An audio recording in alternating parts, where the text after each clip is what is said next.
¿Cómo están? Muy buenas noches. Este es un programa muy especial. Llevo muchos años haciéndolo con José Luis. Lo hacemos además antes de Navidad, por si usted anda buscando qué regalar. Son los 15 libros que elige José Luis Martínez, los 15 de en 15. José Luis, ¿cómo estás? Hola Carlos, pues bien aquí dispuesto a platicar contigo de libros. Arranquemos. Almas Flexibles, Fernando Fernández. Es un libro extraordinario, breve, narra la experiencia de Fernando Fernández como víctima del coronavirus, pero lo hace sin dramatismo, sin melodrama. Va haciendo una reflexión sobre el tiempo, la enfermedad, la ciudad, los cambios que ocurren en la vida cuando esto sucede. La palabra que aparece, Enrique Díaz Álvarez, cuéntame. Es un ensayo, premio Anagrama de Ensayo, un ensayo sobre la vulnerabilidad, un ensayo que nos habla sobre la palabra de los vencedores, que generalmente se imponen, y la de los vencidos, que la contraponen.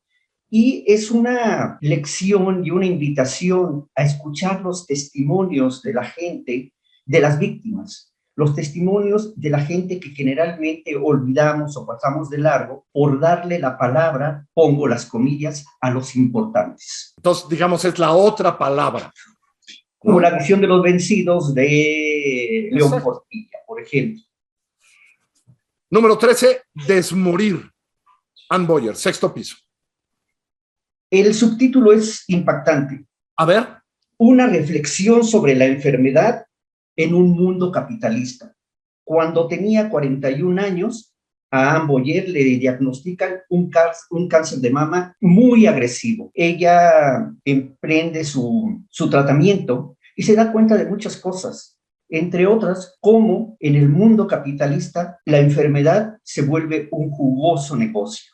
Un negocio que evidentemente deja desprotegidos a quienes no tienen con qué pagar la posible cura. Y también todo el desgaste que implica someterse a tratamientos como la quimioterapia.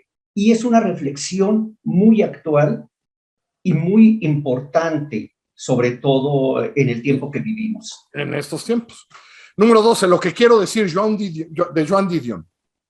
Un clásico, indiscutiblemente. Tú conoces a Joan Didion, que además de una extraordinaria escritora, ella fue y es una periodista que se inscribe dentro de esta corriente del nuevo periodismo norteamericano. Entonces son 12 crónicas y artículos que habían permanecido inéditos en español, que ahora se rescatan, y habla de cosas como los ludópatas anónimos, como el mundo de la moda, como las obsesiones escriturales de Hemingway, y narra crónicas de celebridades, entre otras, de Nancy Reagan, por ejemplo, de escritores como George Orwell. Es una delicia verdaderamente este libro de Joan Didion. Vamos ahora con Radicales Libres de Rosa Beltrán. Sí, el inicio uno puede pensar que es un poco políticamente incorrecto. Una mujer sale de su casa, se sube a la motocicleta de su amante y se va ante la mirada atónica de su hija de 14, 13 años. Este hecho parece que fue real, pero si no lo fue, de todas maneras es el detonante de una historia de mujeres. Son 3 generaciones, la madre, la narradora y la hija de la narradora, que buscan encontrarse y que nos hablan de lo que es ser mujer en México, históricamente. Por eso son 3 generaciones de mujeres. Y es un libro, creo que dentro de la obra de Rosa Beltrán, se inscribe en los libros esenciales de este tiempo. Sí lo creo, ¿eh? La verdad sí lo creo. El 10, Norma Jean Baker, de Troya, Anne Carson. Es un libro muy, muy breve, pero tú conoces la prosa de Anne Carson, su erudición, la forma con la que juega con los íconos femeninos de antes y de ahora, y cómo pone a Marilyn Monroe como una Helena de nuestra época, como una Helena sometida a la espera del marido ausente, víctima del acoso de otros hombres, y cómo se sobrepone. Es una manera de ver lo femenino desde la óptica de la mujer. Creo que eso es muy importante y es un drama además muy divertido, aunque parezca paradójico. es muy irónico en muchos sentidos y nos rodea de los personajes de la Grecia antigua, pero también de los personajes que nosotros conocemos como parte del mundo de Marilyn Monroe. El siguiente es Un verdor terrible de Benjamín Labatut. Sí, es un libro que habla de ciencia, de científicos, de acontecimientos científicos, que nos trae anécdotas de algunos personajes como Einstein, por ejemplo, y que al mismo tiempo en esta documentación se van rellenando las grietas que existen en todas las historias de cualquier persona, de cualquier disciplina, con una especie de suposiciones muy bien fundamentadas. Entonces, nos lleva a lo que decía Edmundo O'Gorman de la historia, como pudo haber sido, pudo no haber sido. Es decir, ese territorio de la incertidumbre lo vuelve un libro completamente novelesco. Cuentos completos de Isaac Babel es el número 8.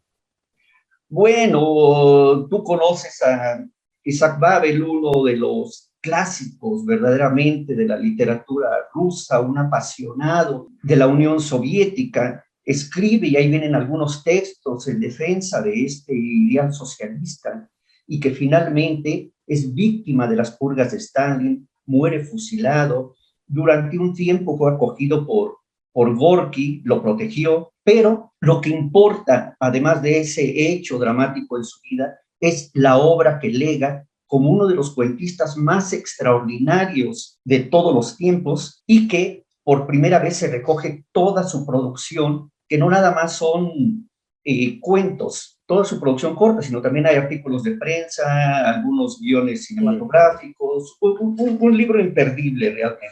Ese está en Páginas de Espuma. Y luego Javier Cercas, con su segunda novela sobre su nuevo personaje, Javier Cercas e Independencia.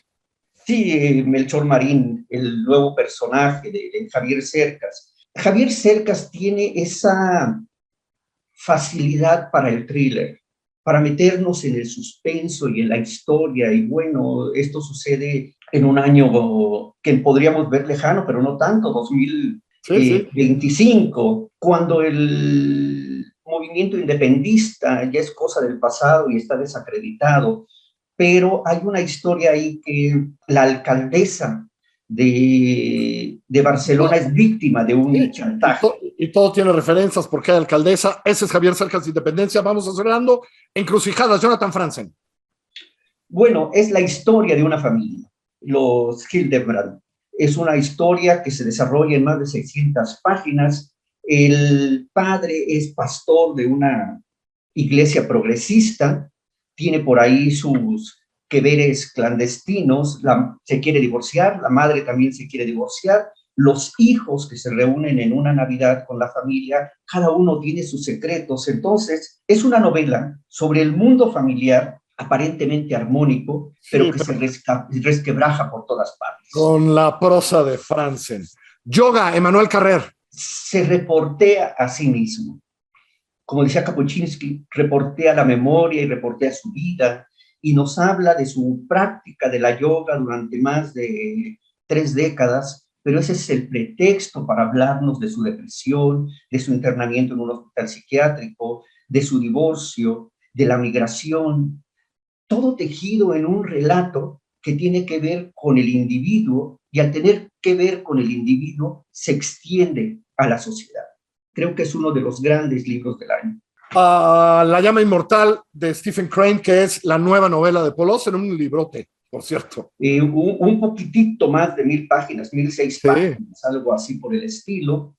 Yo conseguí una beca para leerla. No te queda a deber, porque yo estaba pensando que nos habla del nacimiento de una nación. Es decir, ahí está Stephen Crane, pero también está su época, sus contemporáneos, su mundo, lo que se inventó en el poco tiempo que vivió. Falleció a los 28 años, víctima de la tuberculosis. Y el inicio es fenomenal. Paul Auster nos habla de todo lo que no vio por morirse tan pronto. Gran escritor, y qué bueno que regresó este año. El siguiente libro me voló la cabeza muy fuerte, La anomalía, pero muy fuerte me voló la cabeza.